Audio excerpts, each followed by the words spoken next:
everyone, welcome to my channel. The topic of today's video is the Dr. PJ Mehta sir की जो हम book को पिछले 4 video से रिव्यू करते आ रहे हैं, प्रैक्टिकल मेडिसिन।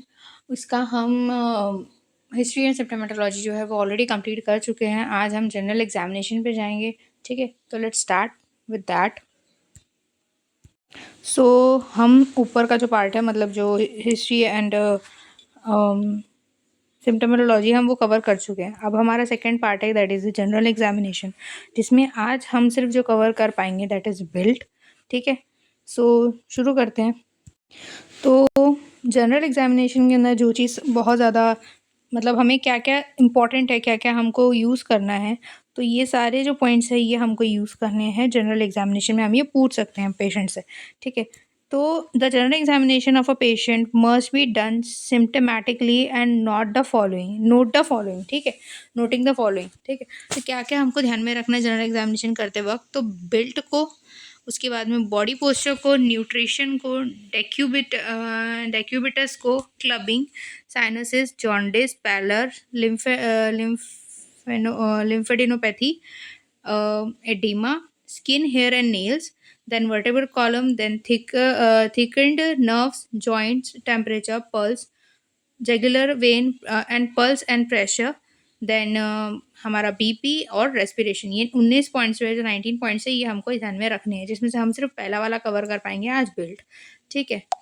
सो बिल्ट में शुरू करते हैं। बिल्ट का मतलब होता है, built is a skeletal structure in relation to age, ठीक है। Skeletal structure in relation to age and sex of an individual as compare to the normal person, ठीक है।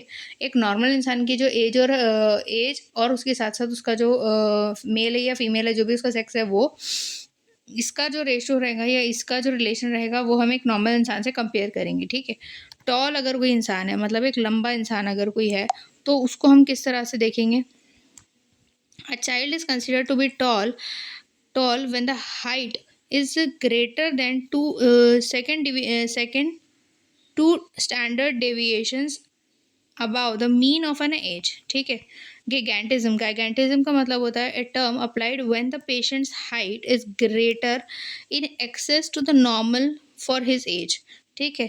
अगर किसी बच्चे की एज 9 है, ठीक है, 9 ईयर ऑफ ओल्ड है, और उसकी हाइट अप्रोक्सीमेटली उस हिसाब से अगर वो 3 फीट 5 इंच अगर भी है, ठीक है, अगर वो 3 फीट 5 इंच भी है, और ये नॉर्मल इंसान की अगर हाइट होती है, अगर 9 साल के बच्चे की अगर हाइट ये होती है, तो हम ये मान के चलेंगे कि भाई ये नॉर्मल एक हाइट है। लेकिन अगर गिगेंटिज्म वाला बच्चा है, तो उसकी 9 ईयर्स ऑफ ओल्ड में उसकी हाइट अगर 4 फुट 8 इंच है, तो ये अब नॉर्मल हो गया, ठीक है। फॉर एग्जाम्पल के तौर पे अगर मैं बता रही हूँ तो, ठीक है। गिगेंटिज्म का मतलब होगा term applied when the patients height is greater in excess of the normal from his age before fusion of the epiphysis, ठीक है।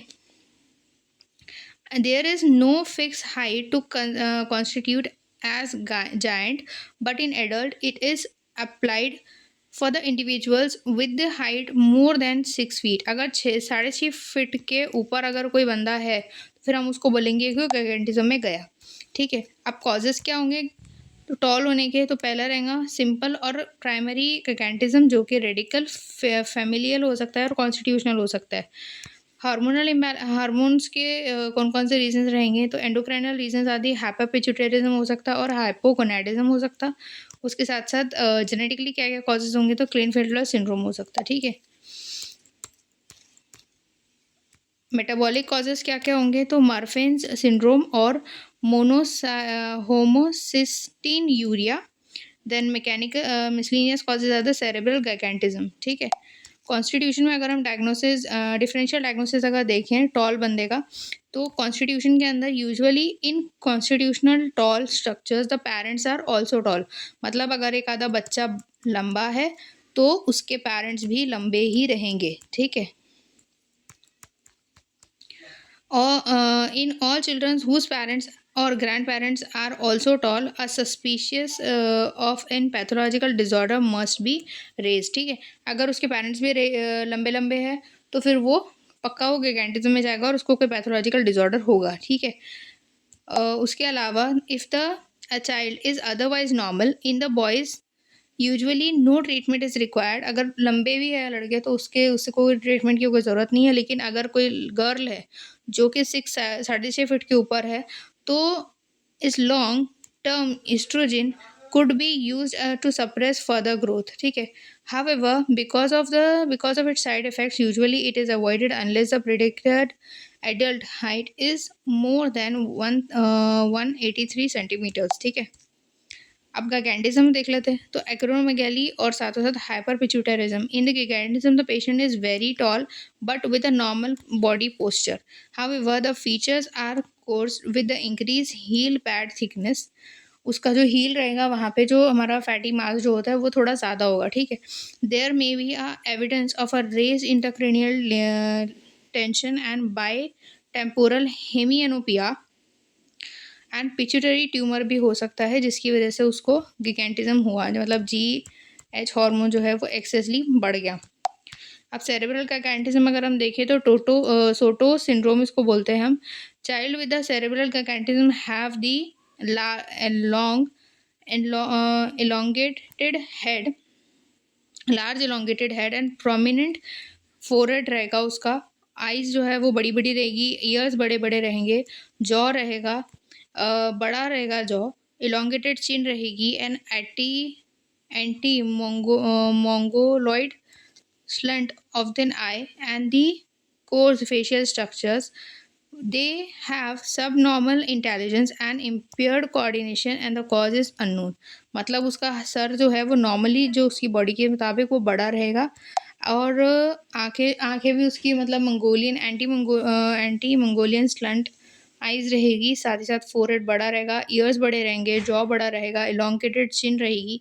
मतलब इस तरह से उसका फेस कुछ रहेगा, ठीक है। ये उसकी आंखें हो गई, फोरहेड बड़ा रहने वाला है, ठीक है। चिन इलोंगेटेड रहेगी, जॉ रहेगा एंड साथ ही साथ उसको ईयर्स जो है वो उसके बाकी पूरी हाइट और वेट के हिसाब से वो बड़ी रहेगी, ठीक है। अभी sexual precocity and virilising syndrome in these children acceleration of the linear height occur simultaneously with the signs of premature sexual developments and inappropriate virilization. This disorder may be due to congenital adrenal hyperplasia, adrenal tumors, and gonadal tumors, and premature secretion of the gonadotropin hormones. And the bone age is usually average, so that the adult structure may be diminished. ठीक है। अब अगर हम यहाँ पे differential diagnosis में अगर दो चीज़ों को कंपेयर करें, कि गैंटिज्म को अगर देखें और हाइपरपिट्यूटरिज्म को देखें, तो upper segment is equal to lower segment. Family history important रहेंगी कॉन्स्टिट्यूशन के अंदर, लेकिन इसका पिट्यूटरिज्म से और गैंटिज्म से कोई लेना देना नहीं, सेरेब्रल गैंटिज्म से कोई लेना देना नहीं। ओबेसिटी का लेना देना कॉन्स्टिट्यूशन से है, लेकिन पिट्यूटरिज्म और हाइपरपिट्यूटरिज्म और cerebral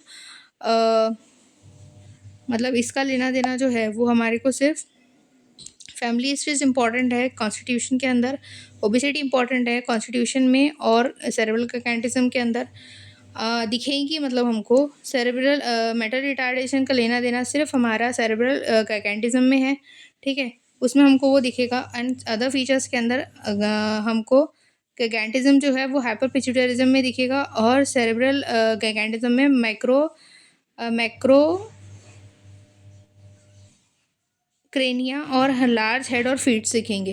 and post glucose growth hormone जो है पोस्ट ग्लूकोज ग्रोथ हार्मोन जो है वो नॉर्मल रहेगा कॉन्स्टिट्यूशन के अंदर, इंक्रीज रहेगा हाइपर पिट्यूटरिज्म के अंदर और नॉर्मल रहेगा हमारे सेरेब्रल गिगेंटिज्म के अंदर। मर्फिन सिंड्रोम और मोनोसिस्टीन यूरिया को अगर कंपेयर किया जाए तो इनहेरिटेंस इनहेरिटेंस अगर देखें तो वो हमारा ऑटोसोमल डोमिनेंट रहेगा, मर्फिन सिंड्रोम के अंदर ऑटोसोमल रिसेसिव रहेगा, होमोसिस्टीन यूरिया के अंदर एक्टोपिक लेंटिस जो है अपर डिसलोकेटेड रहेगा मर्फिन्स में, और होमोसिस्टीन के अंदर डाउनवर्ड डिसलोकेशन रहेगा। हाई आर्क्ड पैलेट रहेगा present in Marfan's and absent in homocysteine urea.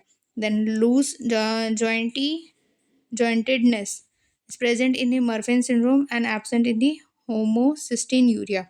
Then carno डे साइज जो भी है, सॉरी, सो ये स्ट्रिक्टेड रहेगा, is seen and non striking. Mental retardation is absent in the Marfan syndrome and present in the homocystinuria, and vascular diseases are aortic in Marfan syndrome and thrombotic in the homocystinuria. then urine Benedict test अगर हम कर रहे हैं तो normal आएगा morphine syndrome में, positive रहेगा इन होमोसिस्टिन्यूरिया. उसके अलावा साइनेड नाइट्रोप्यूरिस्ट टेस्ट जो है वो हमारा एब्सेंट रहेगा मर्फेन्स में, और cystine and homocysteine is present in homocystinuria. ठीक है, लिवर बायोप्सी करेंगे तो नॉर्मल आएंगी मॉर्फिन में, और lower activity of the cystathionine synthetase ये हमको दिखेगा होमोसिस्टीन यूरिया के अंदर. ठीक है, मर्फिन सिंड्रोम क्या चीज़ होती है, अभी इतना मर्फिन कर लिया, अभी क्या चीज़ होती है एग्जैक्टली. मर्फिन सिंड्रोम का मतलब होता है those patients are tall with a long limbs and narrow hands and long slender fingers. इसको एक्रोमियोडेक्टाइल भी बोलते हैं. हाइपर एक्सटेंडेड जॉइंट्स रहेंगे, dislocation of the lens, high arch palate रहेगा, काइफोस्क्लोली ओसिस रहेगा, arm spans greater than the height and lower the segment more than the upper segment. ठीक है, उन मतलब एक लंबा आदमी है, आप कंसिडर कर लो, लंबे लंबे हाथ है उसके, लंबी लंबी उंगलियां हैं. ठीक है, अभी होमोसिस्टिन्यूरिया क्या चीज़ है, is a condition is resembles to the Marfan syndrome and the difference are mention in the table. ठीक है, वो ऑलरेडी हम देख चुके. क्लिनफिल्टर सिंड्रोम क्या चीज़ है, lower segment are more than the upper segment.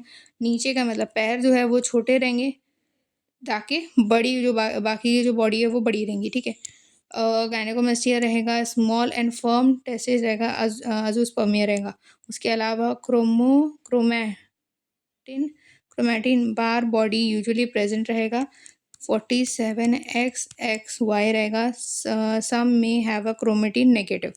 Mental retardation रहेगा, may be associated with the mongolism and leukaemia.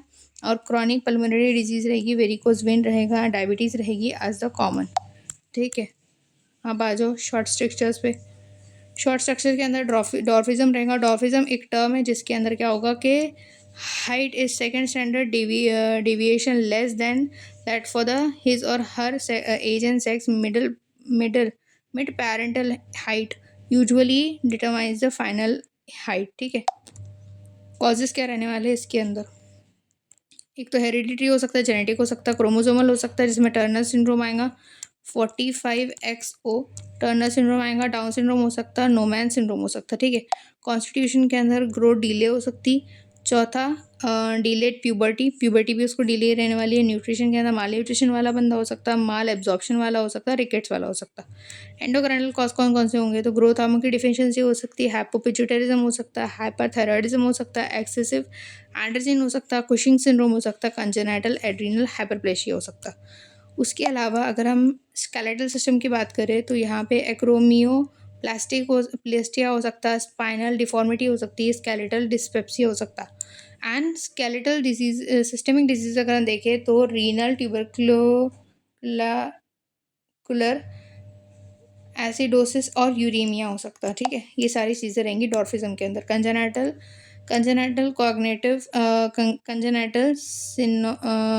Cyanotic heart diseases and cirrhosis of liver, ये वाली कंडीशंस भी इसके अंदर रहेगी. अब अगर डिफरेंशियल डायग्नोसिस पे आए तो हेरिडिटरी तौर पे ये हो सकता है. In hereditary short structure there is no endocrinal abnormality, कोई प्रॉब्लम नहीं रहेगी, ऑलरेडी वो पहले से चलते हुए आ रहा है. ठीक है, मतलब सारे छोटे लोग रहेंगे, डॉर्फ रहेंगे.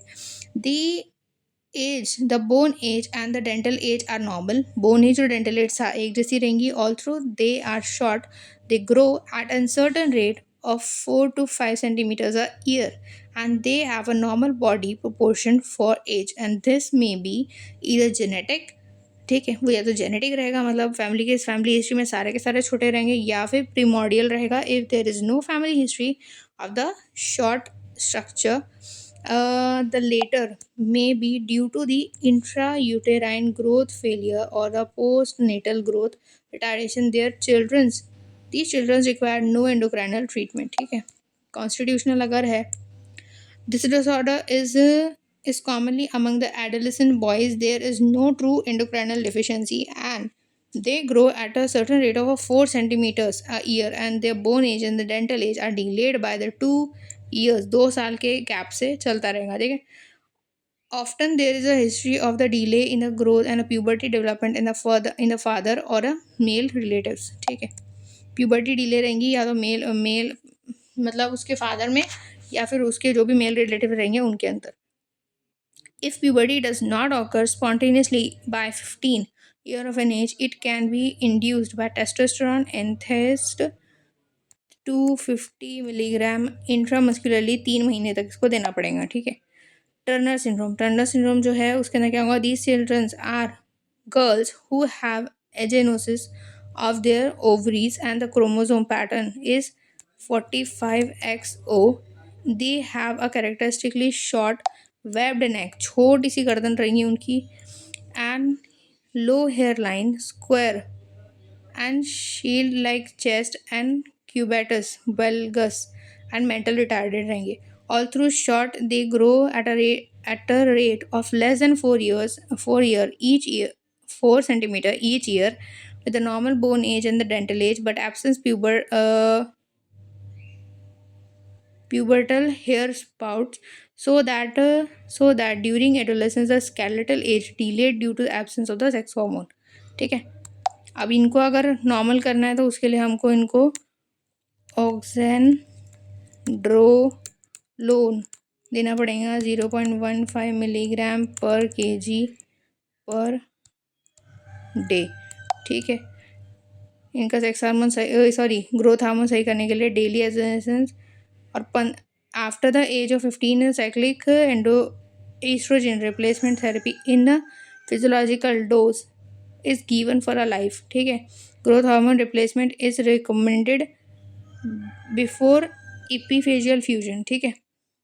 अब अगर हम आखिरी पार्ट देखें, दैट इज हाइपोपाइरेडिज्म, जिसके अंदर हमको GH की डिफिशियंसी है. There is a children skeletal age and dental age delayed by 2 years and the growth rate is 4 centimetre per year से भी कम है, and the ratio of the upper segment and the lower segment is normal, and they have a genetic defect PREP1 and gene deficiency. PREP1 gene deficiency MRI के अंदर shows the hypoplastic और aplastic pituitaries. Growth hormone replacement therapy is needed. Hypothyroidism के अंदर हम देखें, these children have a mental retardation and skeletal retardation since birth. Mentally retarded रहेंगे, skeletal retarded रहेंगे since birth. There could be a coarse, dry skin and constipation. Their body structures are infantile, and upper segment is more than the lower segment. ऊपर का portion ज़्यादा रहेगा than the lower segment. The lifetime toxin thyroxine replacement is required, ठीक है. Acromioplastia dwarf have the lower short limbs, resulting in a short structure. Hence,